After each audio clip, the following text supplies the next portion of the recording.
What's going on, everybody? We just wrapped up the state championship on Watts Bar about a month ago. Ended up having 32 and a half pounds, which was good enough for fifth place over a 2-day total. I want to come in here and just talk about what most of our damage was on and how we did it. First off, I was up there for practice for about 3 days. Day 1 and day 2, I found a little bit of a grass bite, but I thought I could only pull out not even 10 pounds. It was really, really slow. I scanned offshore a bunch and I found a bunch of schools, but just couldn't find the right schools of size. Same with the grass. It was just all these little, like 14 to 15 inch fish. And final day of practice came around and I found 2 good areas. One was a shallow area with some stumps around, and another area was a school in like 25 to 30 foot of water. And that's what most of our damage was on within the 2 days. On day 1, I ended up getting on to that offshore school and put around 12, 13 pounds in the boat really quick.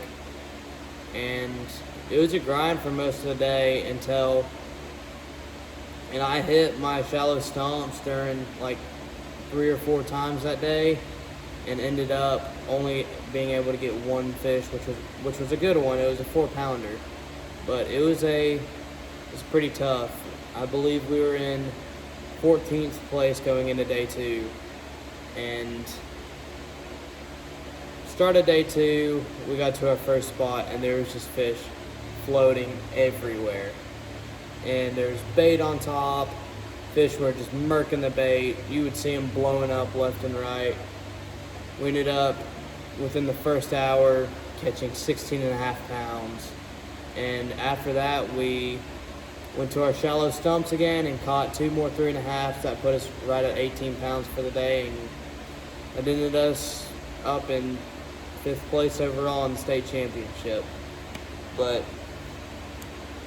most of our damage on day 1 was on a Berkley magnum hitworm in blue flake, 7-inch. And on day 2, whenever those fish got really high and on those bait balls, I ended up throwing a 5-inch sakamata shad, an electric shad. I don't know why, that's one of my favorite colors that I love to throw, and it just gets bit. But what I think our main key was to success was definitely the Cast X12 braid that we used. Getting able to throw out to those more pressured fish, since it's a thinner wire braid.